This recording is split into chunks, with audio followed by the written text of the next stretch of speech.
दोस्तों शुरू करने से पहले डिस्क्लेमर की वीडियो सिर्फ और सिर्फ एजुकेशनल पर्पस के लिए है, इन्वेस्टमेंट एडवाइस नहीं है। तो वीडियो को देखकर आप सीख सकते हो और इन्फॉर्मेशन को ले सकते हो। बाकी इससे पहले दो वीडियोस मैं आपको दे चुका हूं जिसमें क्वार्टर 4 के रिजल्ट है, कुछ कंपनीज के, कुछ बड़ी खबरें हैं निफ्टी के टेक्निकल से। तो अगर आपने मिस कर दिया तो आप इनको देख लीजिएगा। अब दोस्तों आते हैं एक बड़ी खबरों को लेकर जो कि आती है चीन से। आप देख सकते हैं चार्ट के अंदर कि चीन का जो रियल एस्टेट मार्केट है वो क्रैश कर चुका है। रियल एस्टेट यानी प्रॉपर्टी, इसके जो दाम है 2025 से बढ़ रहे थे। 14 से लेकर 16 के अंदर कुछ कंसोलिडेशन देखने को मिला। 18, 20, 22 यहां तक सब कुछ सही था। उसके बाद में 23 आता है, 24 आता है, 26 आता है, 25 आता है, और इसी टाइम फ्रेम के अंदर इतने क्रैश हो जाते हैं कि ये 2005 के प्राइजेस पर पहुंच जाते हैं। अब बहुत बड़ी बात है कि चीन जैसी कंट्री, यानी इतनी बड़ी जो कंट्री है, उसमें रियल एस्टेट के प्राइजेस इतनी बुरी तरह से गिरते हैं कि 2005 के बॉटम पे पहुंच जाते हैं। तो ऐसा क्यों हुआ उसको चेक करते हैं। क्या इंडिया में भी ऐसा हो सकता है, उसको भी चेक करते हैं। बाकी आप अपने कमेंट कर सकते हैं नीचे। क्वार्टर 4 के रिजल्ट है कुछ कंपनीज के, उसको भी देखते हैं। यहाँ पे देखिए दोस्तों, हुआ क्या है। Over building. ओवर बिल्डिंग यानी जरूरत से ज्यादा घर बना देना।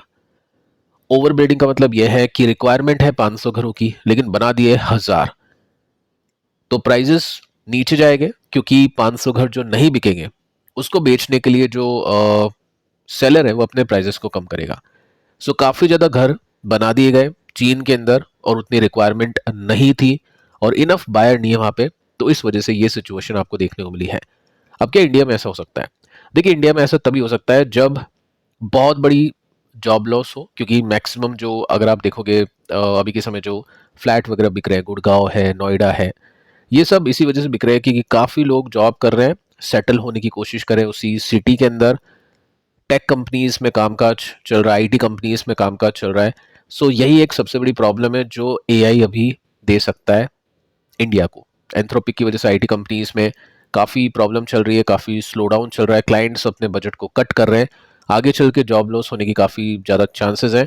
अगर ऐसा होता है तो इतना बड़ा क्रैश तो नहीं, लेकिन डेफिनेटली रियल एस्टेट के प्राइसेस के ऊपर इम्पैक्ट पड़ सकता है। मैं इंडिया के साथ में कंपेयर करता रहता हूँ इसको साथ में।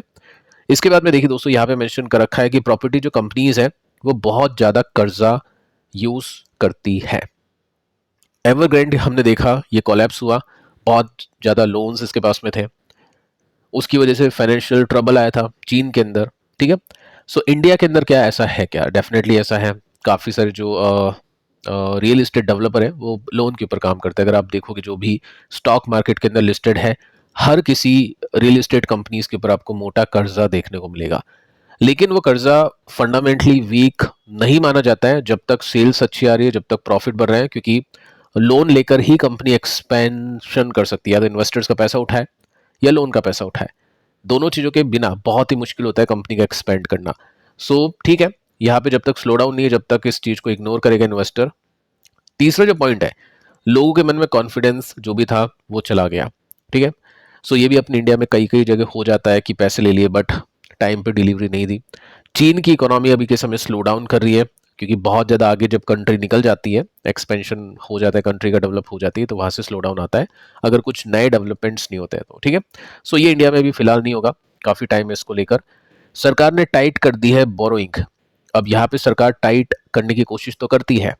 हमने ये भी देखा है आरबीआई की तरफ से कि होम लोन्स प्रोवाइड करने के लिए काफ़ी सारे रूल्स एंड रेगुलेशंस को मानना चाहिए, प्रोविजंस बना के रखने चाहिए ताकि कॉलेप्स नहीं आए, दिक्कत नहीं हो। ठीक है। हाउसिंग लोन फाइनेंस की जो क्राइसिस होते हैं वो नहीं आए। तो वो चीन के अंदर काफ़ी ज़्यादा सरकार कर रही है। ये कुछ पॉइंट्स हैं जो आपको देखना है। इसका मतलब ये है कि 1000 अपार्टमेंट्स बन चुके हैं लेकिन सेल होते हैं 500।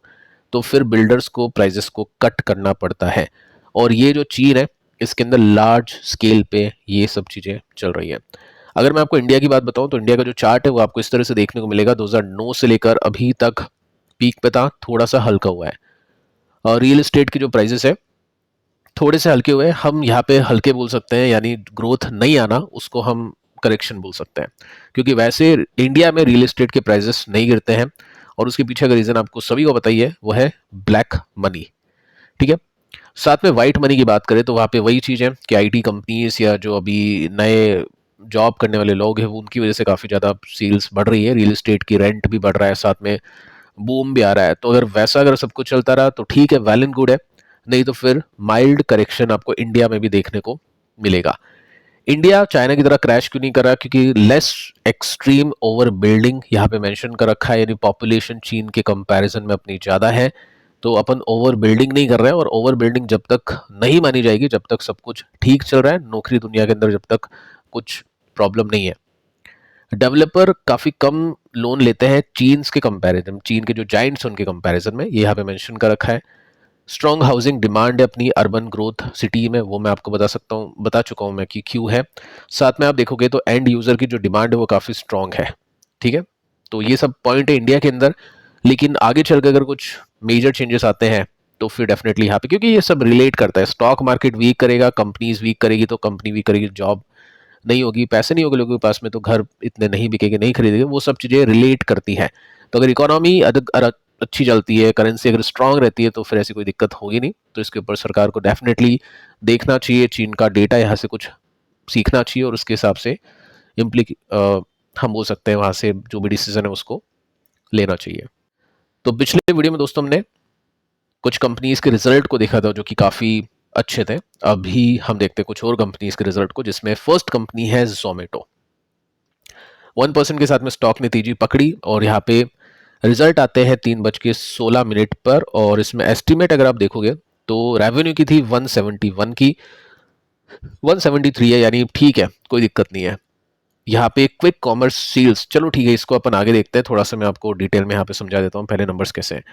196% के साथ में 200% के साथ में सेल्स बढ़ी है, नेट प्रॉफिट इसका 350% के साथ में बढ़ा है, वैल्यूएशन 670 के आसपास की है, जिसको मार्केट अभी नहीं देख रहा है क्योंकि यहाँ पे बहुत ही फास्ट एक्सपेंशन चल रहा है।